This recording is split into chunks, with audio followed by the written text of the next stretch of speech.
see you again. My pleasure, my pleasure. Yeah.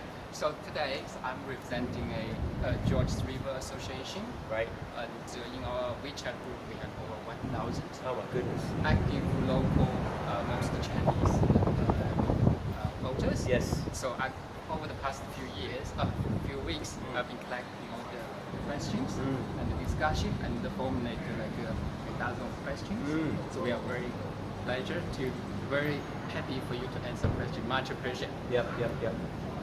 First, let me just say, we as the residents of Wright Street and Hurstville really appreciate what you did for us. Pleasure.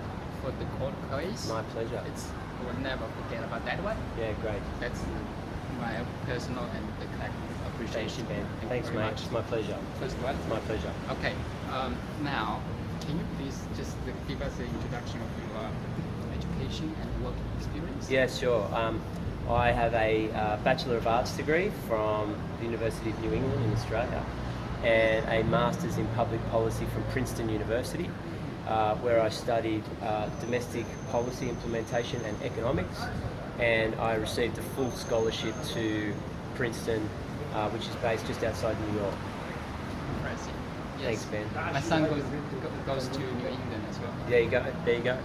And my work history is I was the Chief of Staff to the Minister for Corrections and Energy. I was the former Director of Government Relations for UNICEF, the United Nations Children's Fund, and as well as a few other jobs. But the other big job that I had when I was studying at university is that I was a firefighter at Mortdale Fire Station, where I attended hundreds of emergency situations right throughout the St George electorate before I had to retire because I got married and it was too dangerous.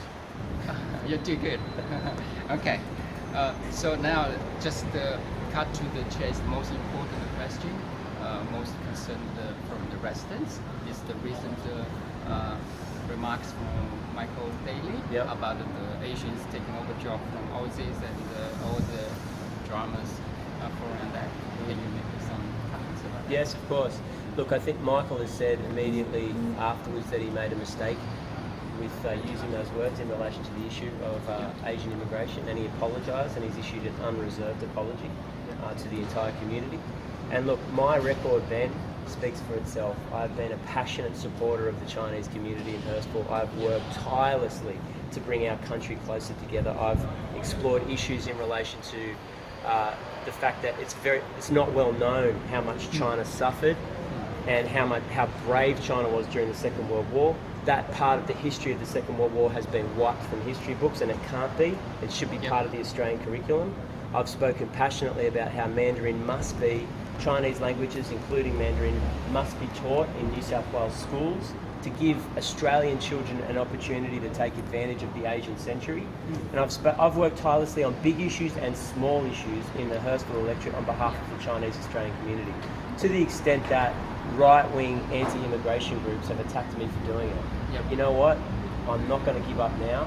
I'm going to speak up on behalf of the Chinese Australian community because I'm passionate about it, and I'm very, very hopeful that the people that live and work and raise their family right here in Hurstville and the surrounding areas will give their support to me because they know they can trust in me.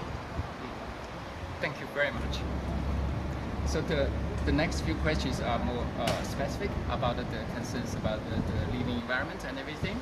And so, like in Hurstville, we have big problem with the parking and the traffic jam, and essentially for the past decade, the investment from the state, terribly lacking. And if I say like state MP and maybe as a future state MP, so what's your plan to address the concerns of people in Kogarah? Yeah, of course. Look, the biggest problem we've got in Kogarah is massive overcrowding. So in the seat of Kogarah, in the seat of St George, in the St George area, we have to take 10,000 new dwellings over the next 3 years. 10,000 new dwellings. There's not any extra dollar for public education. There's no new schools, there's no new open spaces, and it's putting enormous pressure on the people that live around here. Now put this in perspective, man. In Mossman, they've got a housing target of 150, just 150, and in Hunters Hill, they've got a housing target of 300. So we have to take 10,000 but they only have to take 150 or 300. I used to live in Mosman. It's not fair. It's not fair. It's not being shared equally amongst these communities. We have to take so much of the increase, and as a result, infrastructure is not coming into the community. So we have to get these numbers right, and then you have to turbocharge infrastructure and make sure that our public schools are fully funded. And I think, led the way in the New South Wales Parliament and in the street and around the community, ensuring that we get the funding and resources for our public education and public hospitals. Yeah. Okay, here's a challenge. So we haven't heard this a lot. So what are you going to do like the next term specifically? Yep. Anything you can do, differently? Well, I mean, ultimately, I hope Labor forms a majority government. And if Labor forms a majority government and I'm sitting around the cabinet table, then I'm going to have a lot more influence than a backbencher who doesn't have the access to the people that make the decisions about roads, about hospitals, and about schools. This is really a question of influence and seniority. And if you've got seniority within your organisation and you sit around the cabinet table, you can direct more resources into a community like this. Now, Ben, I've been in the New South Wales Parliament. Members of Parliament that can't stand up and fight for their communities get nothing. So you're better off putting, in my view, a member of Parliament that knows how to get resources and money and infrastructure and funding for a community. And I would put forward humbly that that's me. Thank you. Okay, so the other question could be related, but it's a special concern from the Chinese community. It's about the Hurstville Public School. Yep. So they're getting more and more crowded. Yep. So it's sort of crying out for more facilities. Yes. And especially the number of OC classes. Yep. So what's your position? And what's your plan? Well, the problem with Hurstville Public School is that the boundaries, it's a very popular school. People want to send their children there because they get a fantastic education. The teaching staff is incredible. I spend a lot of time up there talking to the principal and parents and organising for a significant amount of funding for the community. Every single year a community building partnership grant goes into that community.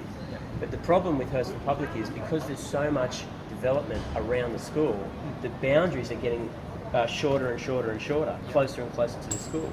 So parents that live in Hurstville that want their children to be educated at this institution aren't getting their kids in, which is terrible. And the funding that's going to the school, is just keeping pace with the number of children that are attending. It's not doing anything extra. It's the minimum that they can put in. It's the minimum they can put in. So we need to ensure that we get the balance right in terms of development in Hurstville, and then we need the infrastructure to come in to support the people that live here and work here now. They're the people that live here and work here now. But we all know the ethnic mix of Hurstville. It's predominantly Chinese Australians. I want to stand up for them. They're the people that have bought in here and put their life savings into a unit or a house in Hurstville. It's extremely expensive to live in Hurstville, and if you're renting or if you're paying off a mortgage, it costs a lot of money to be here. I want to stand up for them. Sure, thank you. So that's a very comprehensive answer, thank you very much. And there's another thing, several issues related to the council. We are quite aware of it. And there are lots of complaints about the poor performance, so to speak, about the council. Like some of unlicensed vendor, street vendor. The swimming pool is very crowded, and there's some talk about cancelling the swimming pool at the cars park and Woodway Park. It's also very crowded, and lots of roads are falling into despair. So as a state MP, how are you going to help? Look, I mean, thanks, Ben. Look, the council is, obviously I'm not on the council. I'm not a councillor. I'm not the mayor. I'm a state member of Parliament, but that doesn't mean I don't do anything. I do get involved in issues that my community cares about. And so whether it's, for example, overdevelopment around Wright Street, whether it's massive development that shouldn't be approved on Forest Road, or whether it's illegal street vendors in the main street of Forest Road, I have made submissions to people I know on council, because I've got a lot of contacts and former colleagues on the council, to ensure that we get a better solution for the community. So I'll always engage, whether it's a Commonwealth issue to do with citizenship or an immigration matter, or it's a local issue regarding whether the footpath is cracked and needs repair.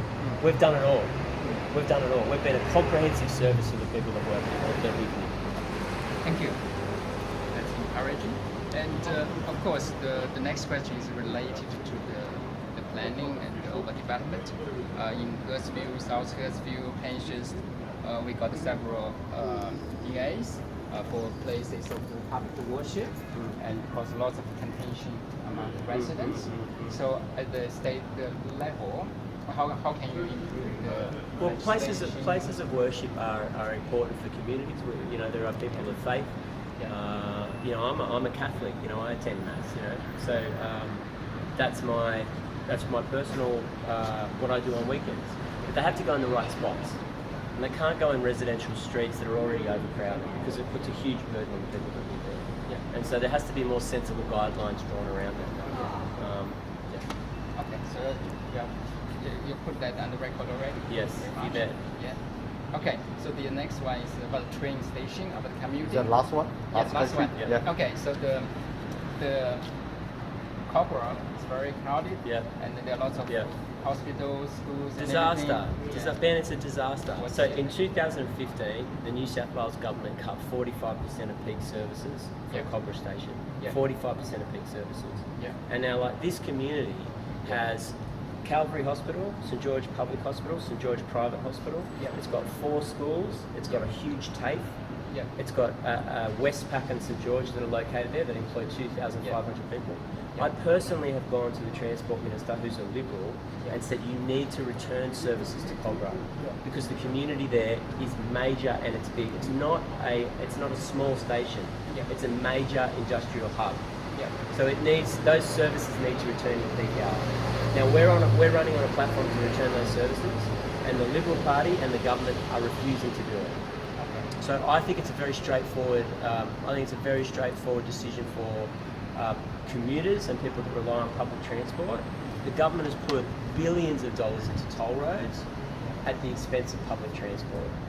And the people that suffer as a result are the people who live and work and use public transport to get to their work. Now, the cities around the world that work, whether it's Singapore, Hong Kong, London, Paris, New York, what do they all have in common? First-class public transport system. Yeah, that's what they've all got in common. Cities that people don't like living in, Los Angeles, for one, Atlanta. Yeah. What have they all got? Toll roads. Got to put money into public transport. That's the key thing for our community. That's how we can ensure that when we grow as a city, we do it and people can move around. If you grow without putting money into infrastructure such as public transport, you're in serious trouble because you just get gridlocked. No one can move around. Yeah. So I think that's a key difference between us and them. Yeah. Excellent. All right. Okay. Thanks, Ben. Thank you very Thanks, much. my brother. I really appreciate it. Thank you very much. Thank you. So.